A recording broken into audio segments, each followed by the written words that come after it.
And welcome back, everybody, to the podcast again. My name is Chris Adams, and we are the Retro Life for You podcast. Co-hosting with me again this week is Sarah from Two Chicks Talking Flicks. Sarah, how you doing?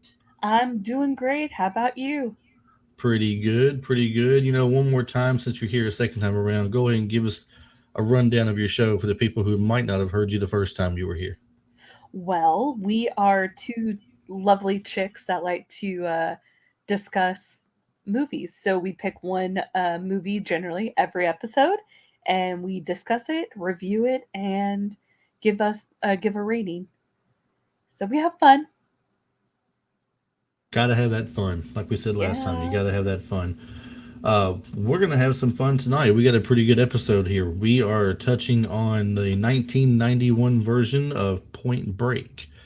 Uh, One of my favorites for Patrick Swayze's movies that he had out, and he's had quite a few that I did like throughout the 80s. But I mean, if I had to now, being that I'm older, I would have to pick his 80s movies over his 90s movies. But in the 90s, I think he may have had some of the most success that he had in the movies.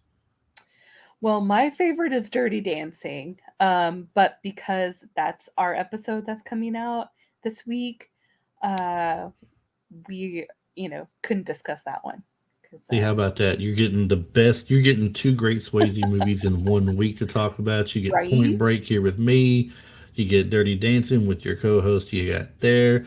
I don't think that might be better for you is if someone else brought you in next week and you talked Ghost or something. I don't know. Right? I I actually mean, saw that for my, like, 8th birthday, and, I remember seeing this one in theaters, and that's the last time I've seen it, but I legitimately thought that I was gonna marry Patrick Swayze as a kid. Like, he was my man, and I wholeheartedly believed I was gonna marry him, and as I was watching this movie last night, I was like, Keanu Reeves is hot. That's all I could think the whole time, and I completely forgot the love that I have for Patrick Swayze. So I, I think we all went through that phase when we were younger. Not that it was Patrick Swayze, but I'm saying, I was gonna marry Daisy Duke one day. I mean, she was there. She Dukes of Hazzard. She got the short shorts. I mean, that was my wife right there. Surely I would grow up and she would marry me. Didn't to find out that I would grow up, and apparently she did too, and she was too old for me then. So, but still, I mean, we all have those teenage crushes and stuff that we all go through. And Patrick yeah, Swayze was one for the women for sure that they all flocked over to. So must have been yeah. the hair, I guess. Maybe it was the hair. Who knows? Um, okay, so he just had a look. It was just a thing, and I love Dirty Dancing. I say it's my favorite movie, and most of the time that is 100% true. But I own it in like several different facets, and I saw it when I was like super young. You know, this came out in 91. I was like 7 or 8. So this came out, I saw it, and then Ghost came out and I saw that for my birthday. So I was a very young kid and I loved Patrick Swayze. Well, Dirty Dancing had a great soundtrack. I would give it that. And I did Yes. like the movie. I mean, it's not one of my favorites, but I did like the movie. I could watch it. I mean, nobody puts Baby in a corner True. at all. I have a But t-shirt that says that, Baby's not in this movie. This is Johnny Utah we're talking, and Bodie. So which is a dumb name. Every time I heard which Johnny one? Utah, I was You know like, what? Johnny Football?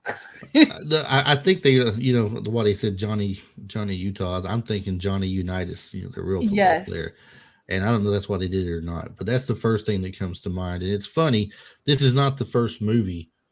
I'm sorry, it's not the only movie that he's played where he was a former quarterback from Ohio State. Yeah, the other one was The Replacements. Yes, which I do, which I love that movie as well. That's such a fun movie to watch. But I got this little clip I'm gonna play here. I had saved this. I was watching it yesterday just to refresh my memory because, like you, it's been a while since I've seen it. And I remember watching this, but I kind of remembered it differently. But then again, what I remember differently, I'll bring it up after the clip is over, so I can tell everybody. But here's the small clip. It's about a minute long. Special Agent Utah. This is not some job flipping burgers at the local drive-in. Yes, the surfboard bothers me. Yes, your approach to this whole goddamn case bothers me. And yes, you bother me! And Pappas, oh, for the love of Christ. Just how the hell did I ever even let you talk me into this whole boneheaded idea to begin with? Harv, we're working undercover. It takes time. We produced a few... No! Let me tell you what you've produced. Over the last 2 weeks, you two have produced exactly squat! During which time, the ex-presidents have robbed 2 more banks. Now, for Christ's sake, does either one of you have anything even remotely interesting to tell me? Caught my first tube this morning. Caught my first tube this morning. The original way I remember this, I guess it was from the preview. And you know, sometimes they'll put parts in the preview that's not in the movie, right? Yeah. So I remember him talking about picking up, chicks on the beach or something like that. And Keanu Reeves looks at him and says, I believe the term is babes, sir. Not the I caught my first tube this morning, but still, I mean, it just kind of made me laugh when I watched it. John C. McGinley, we were talking about this earlier before we started this recording. He is, such an obnoxious boss in this movie. Constantly screaming, constantly yelling at them. There's no point of calm in him ever, doesn't seem like. And the best part of the movie that made me want to cheer is when Gary Busey just lays him out in the bank, when they're at the bank for one of the crime scenes, and just, he says, there's one thing I've learned in all these years that you haven't. He says, what is that? And he just knocks him out. He says, respect for my elders.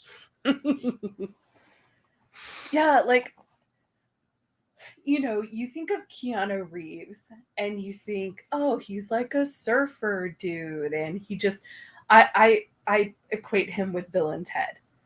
Yeah, it's hard not to. Yeah, it's really, really super hard not to. And so when we first meet him, you're like, okay, he's an FBI agent. He's, well studied. He was a lawyer, I guess. Is that true or not? Do we know? I don't recall if that was a truth or just a story going undercover, because he did go to Annapolis, I believe, but I don't know that he went to be a lawyer. And so, he didn't have that surfer vibe, and I was surprised. And then all of a sudden he's like, yeah, I caught that pretty big wave this morning. And I was like, dude, okay, there's the Bill and Ted. You expected to see the little air guitar pop out at any moment. Yeah, like, did you see that wave? It was excellent. Totally. Yeah, I was just like, what in the world? I thought it was really funny.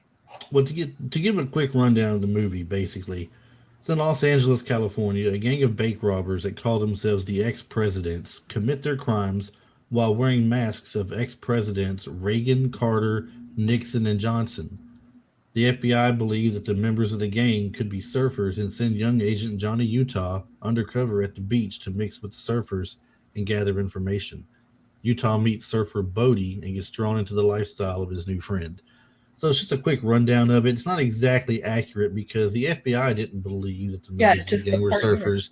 Yeah, it was just Pappas. Pappas had the theory that they were surfers. The rest of them laughed at him. Didn't think it was legit. But then along comes Johnny Utah and helps him prove that based on stuff they've gotten from the crime scenes, that there were traces of like sand and different types of minerals in the sand based on different parts of the beach, and they narrow down the area where they even surf at.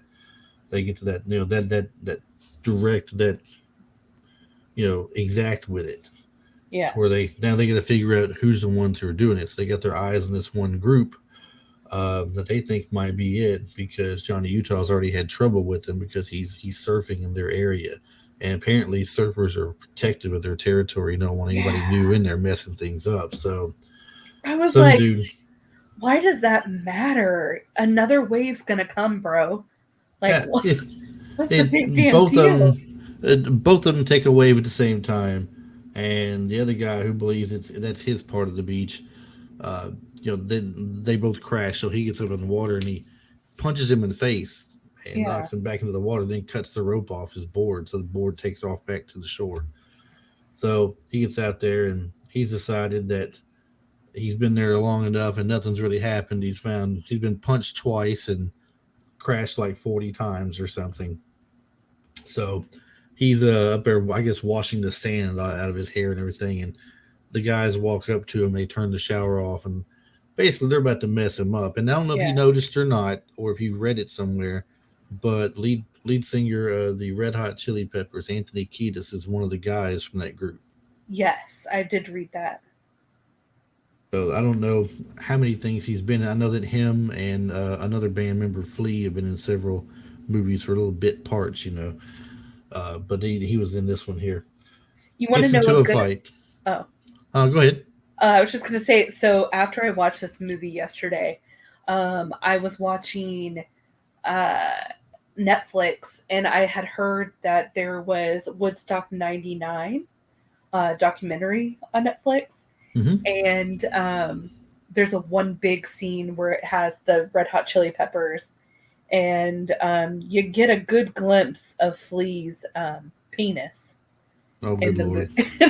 the documentary, and I was like, oh, that was way more than I thought I would see of him today. I'm sure that's way more than what most people in the crowd wanted to see of him. Yeah, He doesn't exactly strike you as the kind of person that the women are chasing after, unless it's just because he's a guy in the band.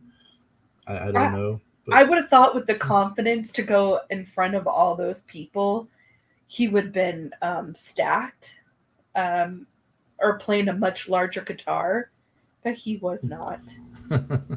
So he uh they were well known in the past before they got big to do some things on stage that weren't exactly considered um, appropriate. I guess would be the word that people are looking for if they think about it.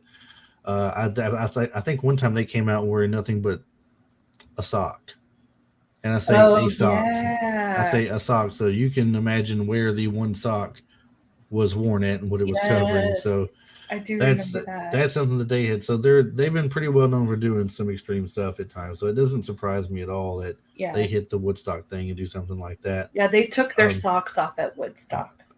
yeah, yeah.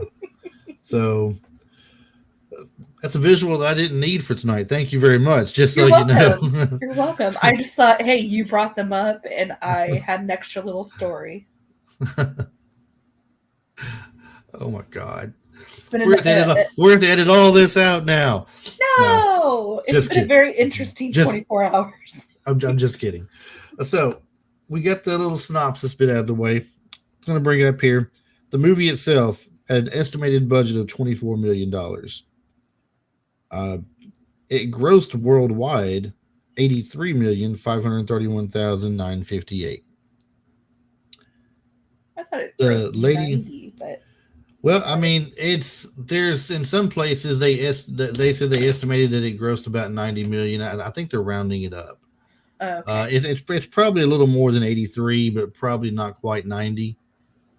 Is probably what it is, and I think they kind of buffed it up a little bit to say it made 90 million. They were talking about Catherine Bigelow directing this movie, and it was the one that she had made the most money on until 2012 when she made Zero Dark 30, Yeah. and she made more off of that one. There's a rumor about this as well. I don't know if you read on that. Herself and James Cameron rewrote the final script for this Yes, and movie. he's not credited.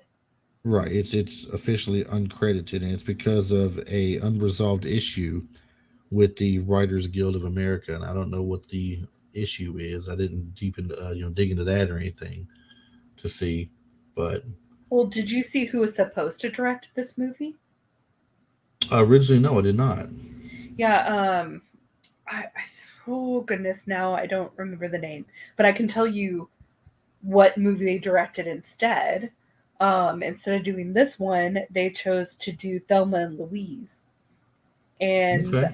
I thought that was really interesting because when I was looking at who was supposed to play um, Johnny Utah, it had all these actors listed, and as soon as I saw that he was directing Thelma and Louise, I was like, Brad Pitt should have been up for this part, but maybe he couldn't because he was doing Thelma and Louise. It could be. It could be. Val Kilmer went for the part of Johnny Utah. Now, I could see Val Kilmer, and I could maybe see Johnny Depp, but I saw that Matthew Broderick. They offered it to Matthew Broderick. Who? I mean, Why? Ferris Bueller? They offered it to Bueller. Bueller? I kind of get the hype, but he looks nothing like a surfer guy. Well, it's not only that. Does he strike you as a tough FBI agent? No.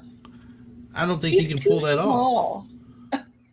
Right. I mean, he did well with the movies that he did other than Ferris Bueller. I mean, I could see him doing Project X that he did with Helen Hunt. I can see him doing that. I could see him in that movie. What was that movie? I think it was based in the Civil War. Oh. Like, he has the gravitas, but he would not have been able to play a surfer. No, now Johnny Depp could have pulled it off because you're talking about the time when 21 Jump Street was out, close to that. So he could have pulled it off. They could have done even like a Richard Grieco, who was on 21 Jump Street as well, similar to Johnny Depp's type of character. But I definitely think Brad Pitt should have been in the running, and it's surprising that he wasn't, because he had that long flowing hair at that time. And he probably was, like you said, committed to other things already and couldn't even try out for that. Now, did you see who was also originally going to be the role of Johnny Utah? Uh-uh. Okay, 1 second here. I'm pulling back up. It was the guy that played the Green Goblin in the Spider-Man movie. Oh, goodness. William Dafoe? Well, Willem Dafoe. Thank you. That's it. Willem Dafoe. Yeah. I got a list here of some trivia stuff about. I'm going to pick a few things out here and there. But it says here Patrick Swayze was an accomplished skydiver and took part in the big skydiving scene that he made 55 jumps in total. Yet later on down the line, it says in a Patrick Swayze biography, he claims that his brother, is it Don or Dan? Mm-hmm. Don Swayze, I believe, isn't it? Was the accomplished jumper, not him. That he had jumped, he had not done any skydiving until that movie. Yeah. And I guess he took to liking it because, he got, like I said, 55 jumps in total. But that's crazy. The film itself was originally called Johnny Utah. Yeah, which is a dumb title. It is. I mean, it doesn't even sound like a good name. That wouldn't bring me to want to go watch it if I just saw the title. No. I would be like, why do I want to watch something called Johnny Utah? It's like that movie Johnny Mnemonic or whatever it was called. It sounds like a Disney movie. Like, I didn't have a care to see that. Johnny Utah. It says when Keanu Reeves was cast in the role, they thought they called it Johnny Utah. The studio said they felt the title was very little about surfing, though. And by the time Patrick Swayze was cast, the film had been renamed Riders on the Storm after the famous song by The Doors. Yeah, still no. But the lyrics had nothing to do with the film. So that title was also rejected. It was not until halfway through the filming that Point Break became the film's title because of its relevance to surfing. And it's crazy how many films or books go to the last minute before they have the official title. They have a working title they're going to run with, right? But they don't have the official title of anything. Yeah, I think Point Break was the best title for it. It definitely works well for it. Many of the surfing scenes, Patrick Swayze refused to use a stunt double as he never had one for fight scenes or car chases. And he also said at one point he had 4 broken ribs from falling off the surfboard. Yep. That didn't work out so well for him. Stunt coordinator Glenn Wilder held fight training sessions for the cast on the weekends because Catherine Bigelow wanted the actors to do their own fights on screen without stuntmen. Anthony Kiedis was allegedly the only cast member to miss training, so Wilder had his character knocked out with 1 punch during the fight sequence. He's like, I'll show you. You're not going to be tough. Keanu Reeves observed real FBI agents in the LA to study for the role. He also practiced with UCLA quarterback coaches to help with the football scene that they did. Did you see where they were playing football on the beach? The little fun fact that's the same stretch of beach where they filmed the soccer game in Karate, or the soccer thing with Karate Kid. Yeah, I did read that. I didn't notice it. Actually, I thought it was when he's chasing him later in the movie, and they go over that like cliff, sort of. I was like, Hmm. that kind of looks like the Karate Kid. When And it may still be the same place, same area. But yeah, when they did the football game, they said it was the same stretch of beach they had played the soccer game on in the yeah. Karate Kid film. Isn't that a little swift? Now, I never watched this show, but a few times. I'll take it back. I watched it a few times. I don't know if you did or not. Mythbusters. You know Yes. Myth.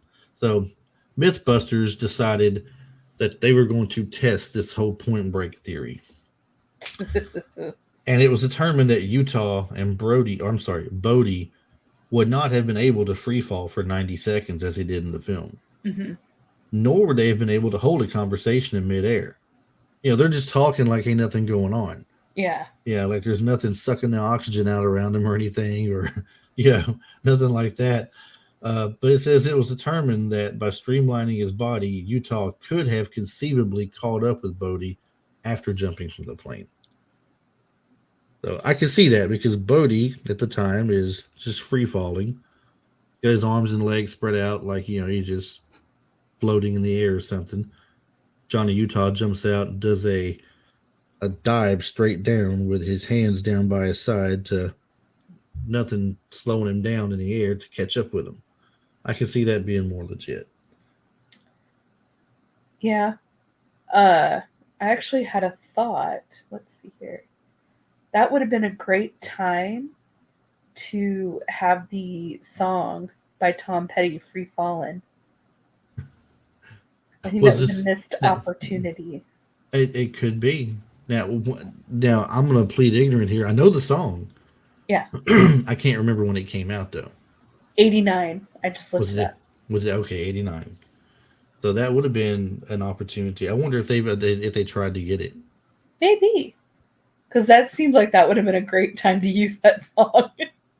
Who knows? They might not have tried at all. We can't say.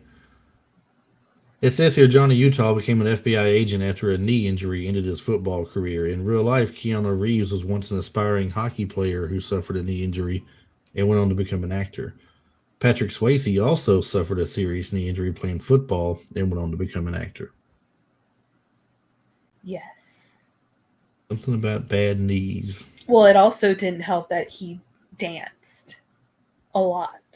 Right, because he was a dancer before that. Yes.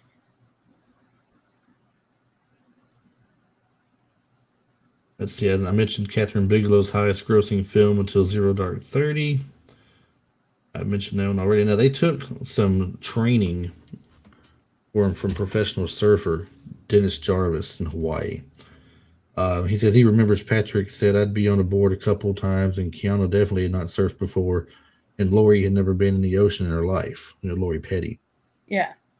So this was all new for him, basically.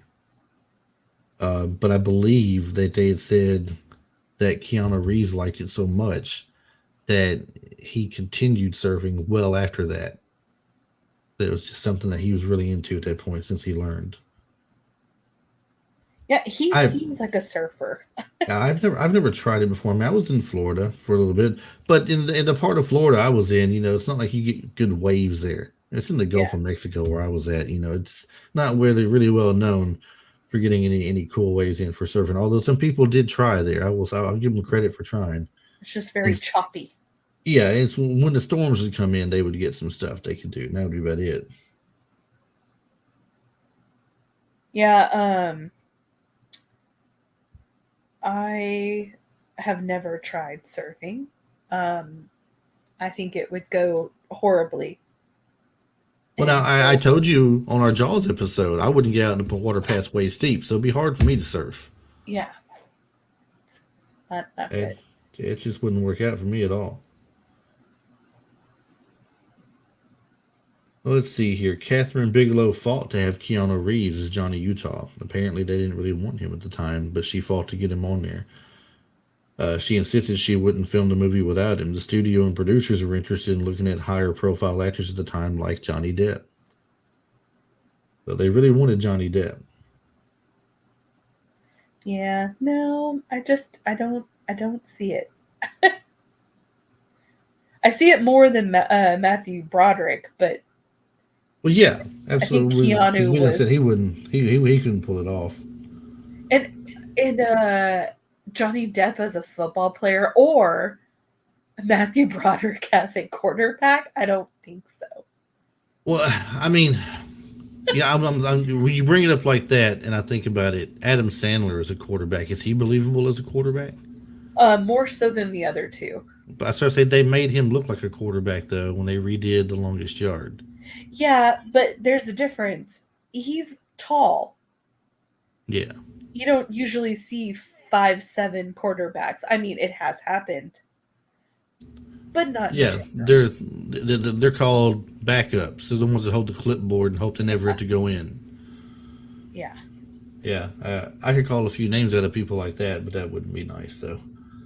Um, did you know the film inspired a piece of cult theater, Point Break Live, in which the role of Johnny Utah is played by an audience member chosen by popular acclamation after a brief audition? The new Kiana reads all of his or her lines from cue cards for the duration of the show, and to capture the rawness of Keanu Reeves' performance, even from those who generally think themselves incapable of acting. In 2013, Gary Busey attended the performance and received rapturous applause from the audience when he joined the cast on stage. Lori Petty would also turn up and participate in the live action performance at times. Why? Yeah, Why? I don't understand why they think Keanu was so raw and real in this. But why would you do a live version in theater of this movie? I don't know. Where That'd be is kind of fun, but I don't even I'd go to I that. can't I can't see it. Especially if Gary Busey showed up, I I would mean that's totally go to well that. that's different to see Gary Busey showing up. But I mean if Gary Busey didn't show up and it's the actor of Joe Blow, Jane Doe from the audience doing the part, do you really want to go watch that? I just for me I couldn't sit through it. I wouldn't. I don't know. That I think that would be kind of interesting. The 20th Century Fox had made plans for a sequel to the film to be released in the summer of '93, and says in fact a script had been written and was in pre-production. Despite the film grossing $90 million worldwide, the studio decided to scrap the project. That has to mean that they couldn't get nobody worthwhile to take the parts that they wanted. Uh, Maybe. I don't know for a fact. I'm curious what you think on this. Was Johnny Utah still an FBI agent at the end of the movie? So I don't know because he did let his hair grow out, but then His I thought, hair, yes, but hair then I had grown thought, out. well, maybe it's because he's traveling around trying to find this dude, so And that's that's what he why his was hair. right, and that's what he was doing, traveling from place to place. He told him, "Hey, he missed him a week in one place, and found the dead body of his other partner in another." And now he said, "But I knew you wouldn't miss this storm. I knew you wouldn't give this up." Yeah, And he knew he'd catch him there. So I wonder though, was he still an FBI agent? He had his badge, and he tossed it in the water, but it looked like he was losing that status when they made him rob that bank with him, and his yeah, partner took off with him to take him in, like he was going to give him the take him in so he didn't get him back with a squad car like every other guy criminal had yeah, done things. And then they leave and go catch him at the airport where his partner gets shot and killed, and yeah. he's forced to leave in the plane.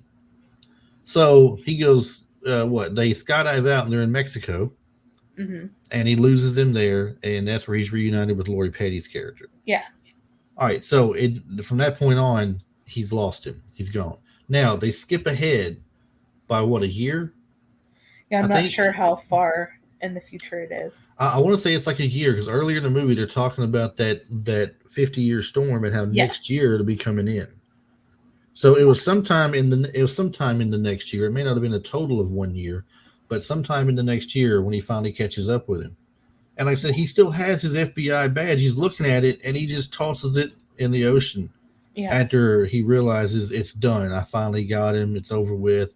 The guy killed himself on the wave. They said James Cameron had admitted in some kind of thing they were doing. I don't know if it was like a Q&A kind of deal, but somebody asked him, did he feel that Bodhi killed himself at the end of the movie because he knew he couldn't last in a cage? And he says, yes, Yeah. Bodhi killed himself.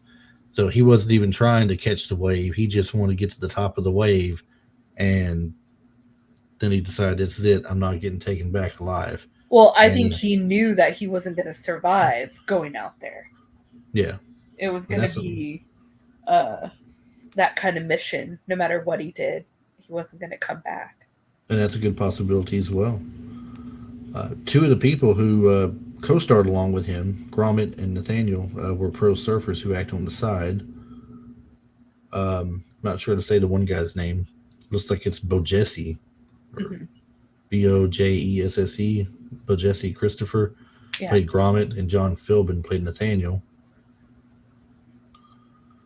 Well, I don't think he's a very good friend because when they jumped out of that plane and his friend didn't make it, he just went and grabbed the money and just left his friend there. You could hear him in the background, though, if you listen to it. At that point, he says to the other guy in the Jeep, he says, we've got to bury him at least. And he says, there's no time. We have to go. Yeah. So he reaches down and grabs the money, and they take off. So he wasn't going to leave the money behind. They've already gone through the trouble of stealing it and jumping out. And it was his own fault for breaking his own rules to begin with. He decided to go for the vault. They'd never go for the vault. They just take the quick cash and they leave. And that, finances the fun for a while. And they've been doing it for how many summers? I can't remember how many summers it is now. I know it was 27 banks. Right, but over so many years they've been doing it. Yeah. And they keep saying that they do it to fund their summer lifestyle wherever they're at. And they were leaving the States and going somewhere else, I guess, where they get more of a summer feel for their surfing and everything. I don't know where they were headed to exactly, but if it was just in Mexico somewhere, or if it was going to be somewhere else altogether different, or what. It says Keanu Reeves' first action film. His past career was mainly composed of teenage movies and art house films. Said some critics even criticized the film because of this, fearing that Keanu would ruin his serious career. I'm trying to think after this movie. Matrix. He had a couple of movies that would be considered a serious type role, like a drama.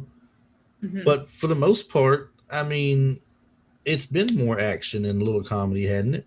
Yeah, because I only know of Sweet November and The Lake House. Right. Those are the two that the little dramatic type movies. But he had like The Replacements. He did have that one with the baseball. The where was that, like a coach?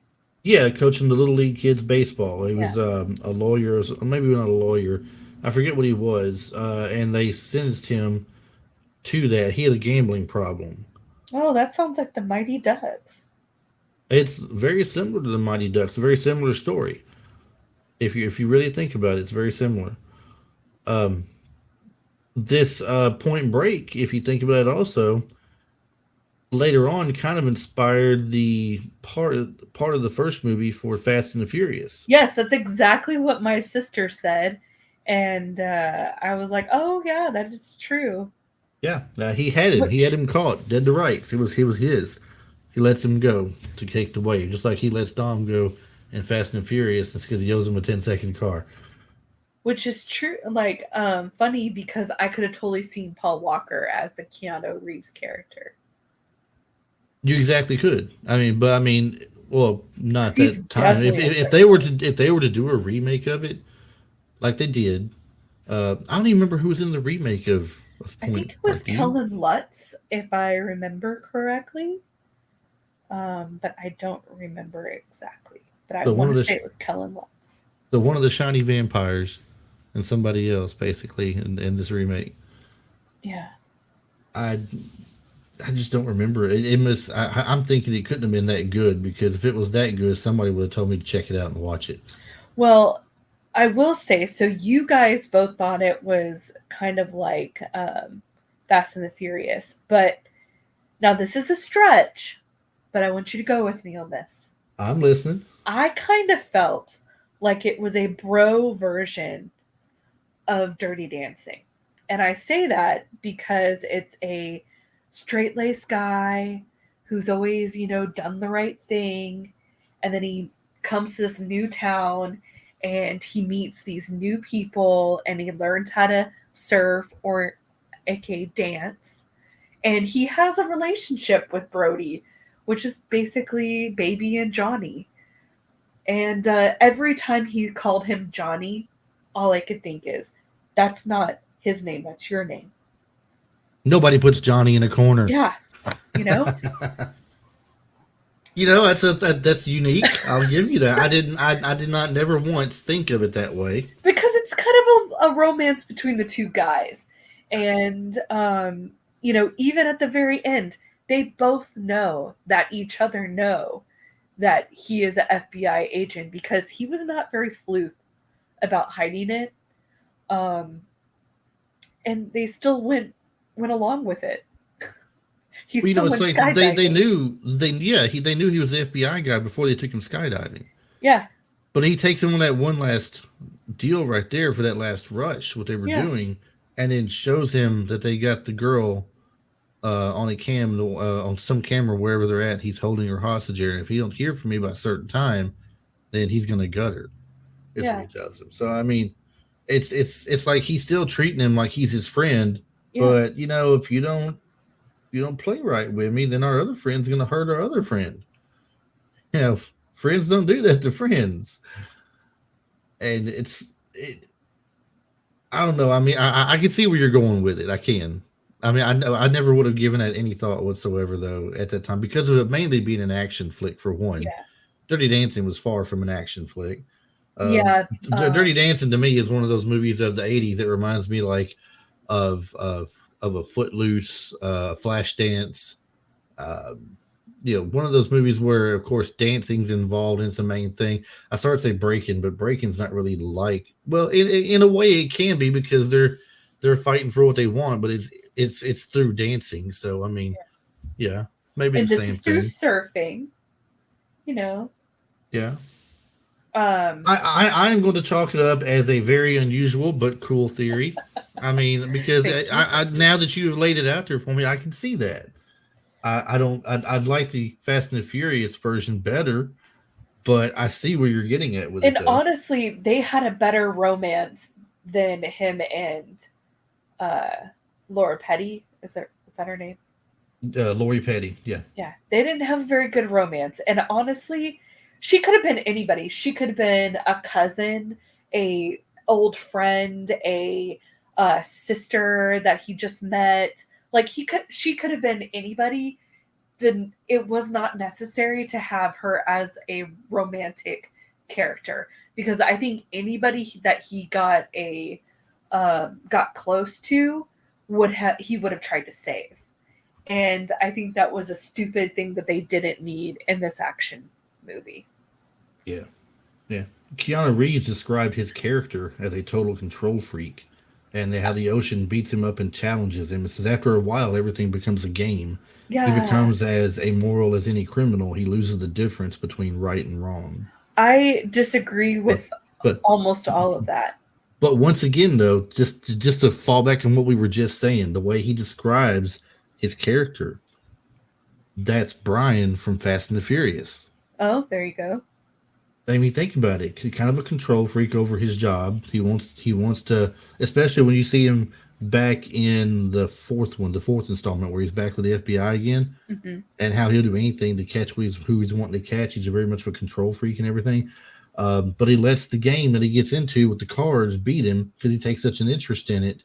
Yeah. And he becomes just as bad as any of the other guys. He loses the difference kind of between right and wrong. He knows the difference, but it's like he likes the lifestyle so much that he just doesn't care, and he gives him up and lets him go.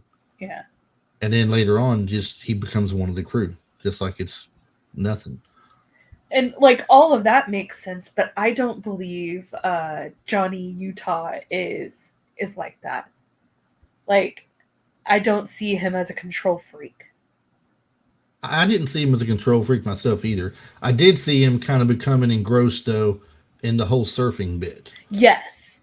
But I thought he was actually a pretty terrible agent for a multitude of reasons.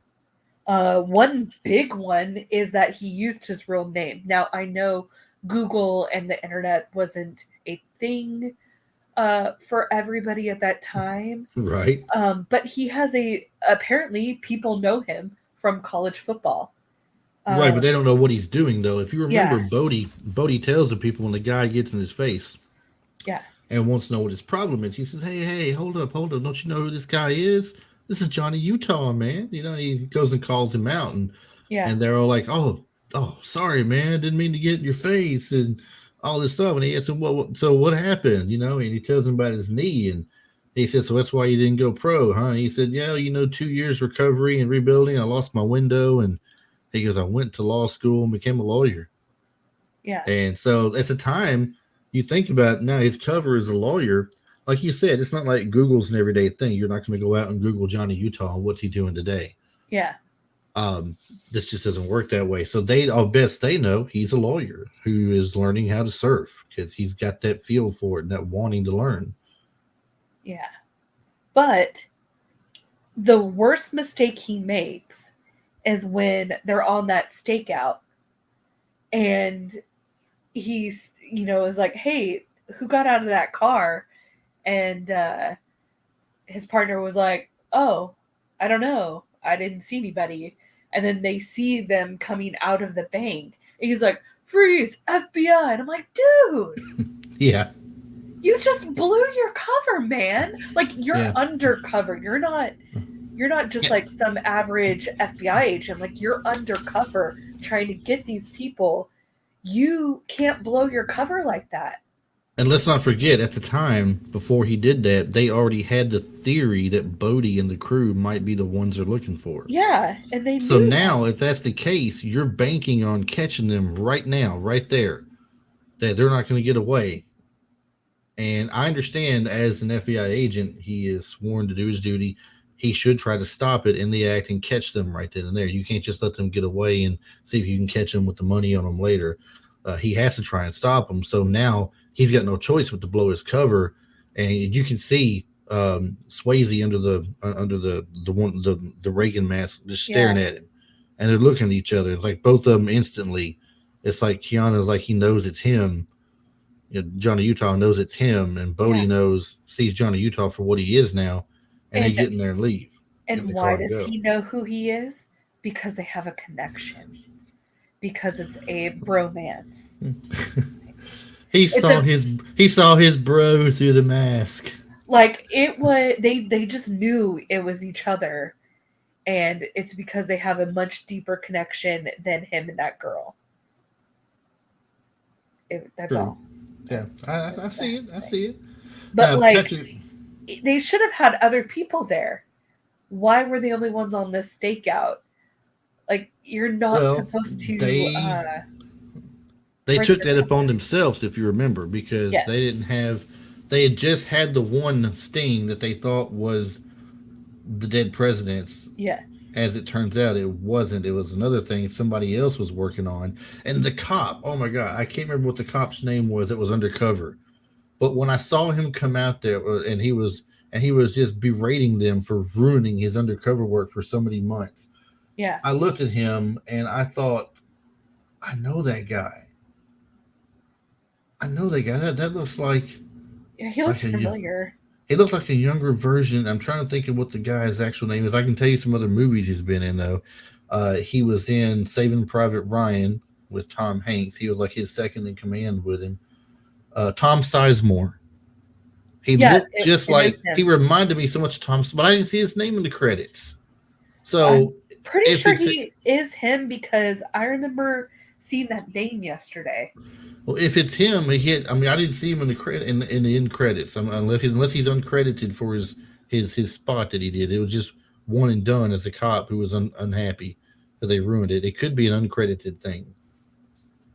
Yeah, because Unless you saw his name in there. I didn't see his name. I might have I missed it. saw his name yesterday. If that's the person I saw, because I was like, Sizemore, I know that name. Is he Yeah, related to somebody else? he was also in that movie Striking Distance where he played the brother of Bruce Willis in there. Yeah. That was another movie he was in. Man, he's been in so many though. Now, and of course, now I say so many, I can't think of a darn one of them except those two I just mentioned. But it's like I was like, I know that's got to be him. It looks just like him. Yeah. Uh, it also says here that Patrick Swayze did not audition for Bodie to begin with. He auditioned for the part of Johnny Utah. Which that makes sense to me. I could see It that. does. It does. But then again, he also pretty much looks like a Bodie character too, because if you think about it, his character from Roadhouse had Yeah. that same kind of Zen like thing about him that Bodie's got. But Bodie's got the whole the name Bodhi I read somewhere earlier has something to do like with Buddhism or Buddhist or Yeah. something, and it Yeah. means something. I'm not going to go back and look it up or anything, but it's definitely in relation to Wakefulness, Buddhist I or think. something like that. Um, so I mean, seeing him as Bodhi is not a far stretch either. Yeah. There's also something somebody said they thought was a shot back at Patrick Swayze in Roadhouse, but it turns Yes. out this is a real place though. It wasn't just a shot at Roadhouse; it's a real place. It's been around for a while, and it was called Patrick's Roadhouse. Yes. Still hilarious. I mean, coincidence or not, it was a nice little jab I thought to have in there to make people think of, they're giving us a little shout out to some of his other stuff and everything. I thought that was kind of cool. Anytime I watch a movie and I see a direct reference to another thing that somebody else did, I'll give you a couple quick examples. The movie Prey that just came out, that's a prequel to Predator. Hmm. If you haven't seen it, anybody hasn't seen it, great movie, go watch it. I loved Predator to begin with, and this was a very good one to do. And they had a couple of lines in there that was just like from the first movie. So when in the first movie, when Schwarzenegger says, "If it bleeds, we can kill it," they say the same thing in this movie, and it's a tribe of Indians that this thing is hunting at this point because they're the ones that are there showing the dominance, I guess, Hmm. along with some trappers that he kills. But one of the Indians that's tied up with the main character, which is his sister, she says, "I don't know if we can beat this thing," and he says, "If it bleeds, we can kill it." And I was like, "Yep, there we go. There's the reference right there." And then you got the best reference of all time, the movie with Mel Gibson in it called Maverick. Have you ever seen Uh-huh. this? I believe I have. He plays the role of Brett Maverick, who was Yes.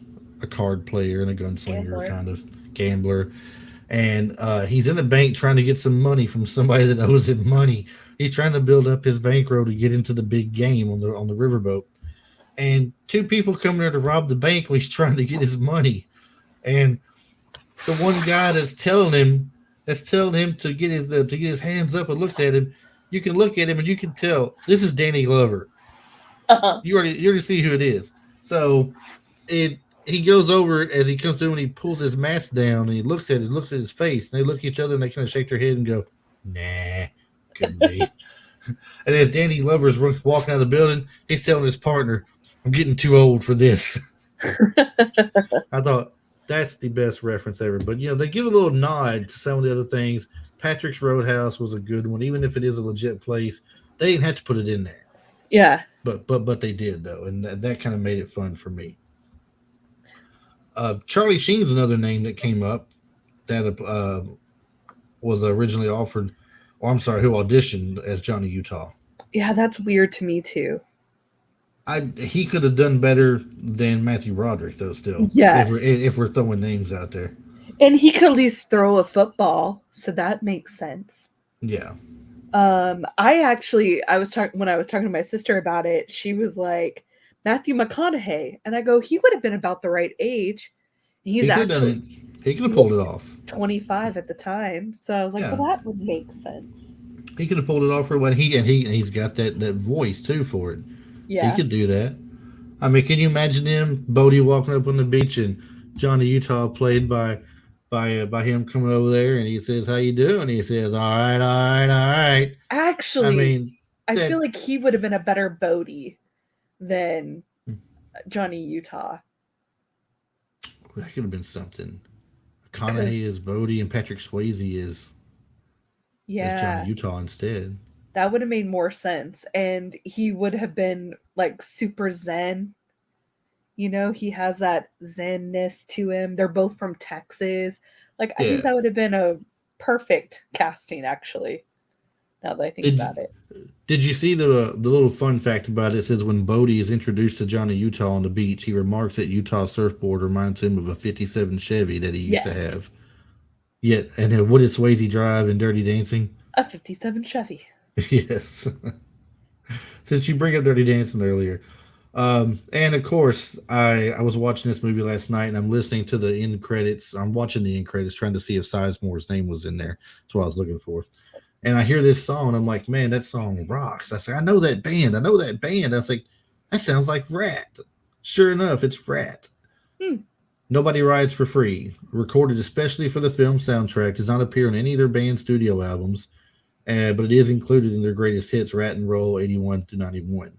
The song was also their final single released by the band in its classic lineup form. I guess when they did the greatest hits thing, they released that song as their last single. So Um, that was cool for me because that's the kind of music I like the best right there. I'm one of the big hair band people. they had some really good quotes in this movie, too. Ones that I was like, huh, that's pretty progressive for a 91 flick. Um, when he says that they're all young, dumb, and full of Uh huh. fill in the Yeah, blank. I believe that's. I think that actually been used somewhere else though, in a previous movie somewhere. And I don't know if it was a war movie. I think it was a war movie it was used in. So it's not that Uh, surprising to hear it, but I mean, for that movie, I thought it was kind of surprising they would throw it in there because it wasn't really right? necessary. Yeah, and then the jump or jerk off, and I was like, whoa, Yeah, yeesh. they were a little risque with some things in there. Yeah, a little bit more than I would have thought. I really liked the guy who plays Nixon when he's specifically Nixon. Yeah, I am not a crook. I'm not a crook. Except that you were. So. Yeah, excuse me, you're robbing the bank. Uh, since you brought up a little unnecessary things they had in there, the F word is said 105 times. Yeah, which I didn't even notice. No, well, because today we're used to hearing it in practically everything, but even back in '91, it wasn't such progressive of a time that the F bomb is being dropped every 2 seconds or something. It seems like in this movie, once every dialogue, you're hearing the word, if not once or twice. Which is weird because like I saw that statistic and I was listening for it and I didn't hear it. So they're pretty good at burying it because I had no idea it was said that many times. I was Yeah. surprised when I saw that. The girl that's seen dancing after the guy shakes his tongue at the camera when Johnny Utah enters Bodie's house party Hmm. is Betsy Lynn George, and she appears in Billy Idol's "Cradle of Love" music video. You want to And know I a fun remember fact? what's that? I get Billy Idol and David Bowie mixed up more A times lot than of I can count. people used to if they weren't fans of the music. Billy Idol was just some good hard rock. David Bowie was more like '80s rock, but Oh, yeah, no, I know both of them and I know their body of work, but for some reason, anytime, like I used to play trivia, and mhm. anytime they ask a trivia question, I'm always like, David Bowie! And it's always Billy Idol or vice versa. Yeah. Who was in the midnight hour wanting mo mo mo? David Bowie. No. It's Billy And Idol. Billy Idol wasn't dancing in the streets either. Yeah, I don't know what my problem is, and I always get them mixed up. Keanu Reeves liked the name of his character. He says it reminded him of star athletes like Johnny Unitas and Joe Montana. Well, he has dumb theories because it was a stupid, dumb name. Do you remember the kid he's talking to at the surf shop? Yes. All right, the kid's Don't name is tell mom the babysitter's dead. his nickname is 15 or something in the movie. Or he says it's a conversation where 15 surprised someone like Utah would take up surfing at a late age like he is. He says, I'm 25 years old. He said, it's never too late, man. But in a strange twist of fate, it says Christopher Pettit, that plays the role, did not make it to 25. He died from a drug overdose at 24. Yep. I did not know that until I just read this last night. I'm like, well, that's Yeah. interesting. A few days after, or a few weeks after his 24th birthday. I saw that too. Elizabeth Berkley had a small scene in the movie that was cut out. I don't know what she played, but I mean, it was cut out, it says. One thought I had while watching this is that guys are super easy to please because they so easily welcomed in Johnny into the group, and all he had to do was catch and throw a football. And they were like, oh. But then once they realized who he was a star college athlete. Yeah, they're like, oh, now their eyes now their eyes got bigger. I mean, that's like saying years ago when Peyton Manning was at Tennessee. Anybody in Tennessee that saw Peyton Manning out and about would want to talk with him and hang with him too, because he's a star college quarterback at a college, which might not be a top college like a Michigan or a Texas or something like that. But I mean, he's made the college into something big, and he's real popular. Yeah. So guys are easy when it comes to sports. That's for sure. Yeah. Speaking of sports, I got one more last fact for you because we're getting pretty close to the hour mark here at 57 minutes. One more thing about the fun facts, and we'll close the movie on out. But Keanu Reeves and Patrick Swayze appeared in another movie about sports together. Do you know what that was? No. It was Youngblood. It's a hockey movie back in the early 80s. Keanu Reeves was a opposing team goalie, and Swayze was on the other team with Rob Lowe. Ooh, Rob Lowe. So Rob Lowe was a part of that whole, not Brat Pack thing, but the whole Outsider deal. They had a ton of people in Outsiders. Well, he was in the Brat Pack. Was Rob Lowe a Brat Pack? Uh-huh. I only remember him being... It was basically everybody that was in St. Elmo's Fire and or Breakfast Club. See, I only remember him being in St. Elmo's Fire, though. I don't remember him doing other movies with the people. Like, it's like you had the Breakfast Club, Emilio Estevez and Anthony Michael Hall, for example, right? Mm-hmm. Well, both of them, I believe, they were in Weird Science. No. What's that movie? It was Anthony Michael Hall and somebody else in the Brat Pack was in Johnny something. It was an Anthony Michael Hall movie. Oh yeah, where he plays a football player? Yeah, he's a football player being courted by the different colleges. Is it Johnny Be Good?